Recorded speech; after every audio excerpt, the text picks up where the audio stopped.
ಸತೀಶ್ ಜಾರಕಿಹೊಳಿ ಹಿಡ್ಕೊಂಡು ಎಷ್ಟು ಮಂದಿ MLA ಇದ್ರಲ್ಲ ಬೆಳಗಾಂ ಜಿಲ್ಲಾದಾಗ. ನಿಮಗೆ ಹೇಳ್ತೀನಿ, ನೆನಪಿಟ್ಕೋರಿ. ಬಾಳ ರೊಕ್ಕ ಐತಂತ ಅಹಂಕಾರ ಮಾಡಬೇಡ್ರಿ.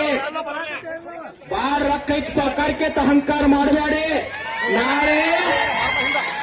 ನಾಳೆ ನೀವು ಸತ್ರೆ ಅಂದ್ರ, ನಾ ಸತ್ನವ್ರ ಇಲ್ಲಿದ್ದವ್ರು ಸತ್ರೆ ಅಂದ್ರ ನಿಮ್ಮ ಹೆಣ ಸ್ಟೇಟ್ ಬ್ಯಾಂಕಿಗೆ ಹೋಯಂಗಿಲ್ಲ, ವಿಧಾನಸೌಧಕ್ಕೆ ಹೋಯಂಗಿಲ್ಲ, DCC ಬ್ಯಾಂಕಿಗೆ ಹೋಯಂಗಿಲ್ಲ, ಸ್ಮಶಾನಕ್ಕೆ ಹೋಯ್ತಾರೆ. ತಮ್ಮ ಬ್ಯಾಂಕು ಇಲ್ಲೇ ಉಳಿತೈತಿ, ಫ್ಯಾಕ್ಟ್ರಿ ಇಲ್ಲೇ ಉಳಿತೈತಿ, ಸಾವಿರಾರು ಎಕರೆ ಇಲ್ಲೇ ಉಳಿತೈತಿ. ಇಲ್ಲಿ ಸಾವಿರಾರು ಮಂದಿ ರೈತರು ಕೂಡ ಅಂದ್ರೆ ಪಕ್ಷಾತೀತ ಜಾತ್ಯತೀತವಾಗಿ ಕುಂತಾರ. 1ನೇ ತಾರೀಕು ಫ್ಯಾಕ್ಟ್ರಿ ಚಾಲೂ ಆಗಲಿ. ಈ ಜಿಲ್ಲಾ ರಾಜಕಾರಣಿಗಳು ಇಷ್ಟು ದುಷ್ಟ ಶಕುನಿಗಳದಾರ. ರಾಜ್ಯಪಾಲ CS ಗೆ 20ನೇ ತಾರೀಕು ಫ್ಯಾಕ್ಟ್ರಿ ಚಾಲೂ ಮಾಡ್ಕೊಂಡ್ ಬಂದಾರ. ಆದ್ರೆ ನಮ್ಮ ರಾಜ್ಯಾಧ್ಯಕ್ಷರು, ಈ ರೈತ ಸಂಘ ಕಾರ್ಯಕರ್ತರು, ಕಬ್ಬು ಬೆಳೆಗಾರ ತಾಕತ್ ಹೆಂಗೈತಂದ್ರ ಈ ಮಕ್ಕಳ ತಾಕತ್ ಅಂದ್ರು ಏನತರ ಫ್ಯಾಕ್ಟ್ರಿ ಚಾಲೂ ಆಗಿಲ್ಲ. ರೈತ ಸಂಘ ತಾಕತ್ತಿದ.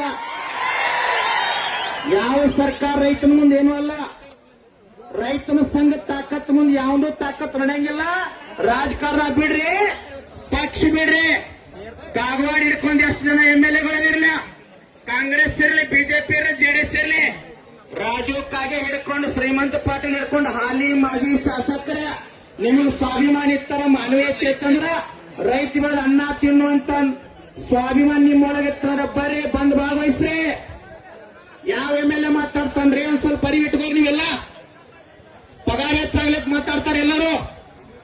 4,500 ಕಬ್ಬಿನ ಬಿಲ್ ಗೊತ್ಕೊಡಂತ ಯಾವ MLA ಮಾತಾಡ್ತಾನಪ್ಪ? 20 ದಿನ ರೈತ ಸಂಘದವ್ರು ಯಾರೋ ಮನೆಗೆ ಹತ್ತಿಲ್ಲ. ಕಬ್ಬ ಬಂದ್ ಮಾಡಾಕತ್ಯಾರ, ಟ್ರ್ಯಾಕ್ಟರ್ ಬಂದ್ ಮಾಡಾಕತ್ಯಾರ. ಇವರು ದುಷ್ಟ. 20ನೇ ತಾರೀಕು ಫ್ಯಾಕ್ಟ್ರಿ ಚಾಲೂ ಮಾಡ್ಕೊಂಡು ಬಂದಾರ. ರಾಜ್ಯಪಾಲ ಸಹಿ ಮಾಡಿಸ್ಕೊಂಡು ಬಂದಾರ. 15 ದಿನ ನಮ್ಮ ರೈತ ಸಂಘದವರು ಎಲ್ಲ ಜಿಲ್ಲಾದವರು ಪ್ರತಿ ಫ್ಯಾಕ್ಟ್ರಿ ಮುಂದೆ ಬಂದ್ ಮಾಡಿವೆ. ಜಿಲ್ಲಾ ಉಸ್ತುವಾರಿ ಸಚಿವರು ಬೆಂಗಳೂರು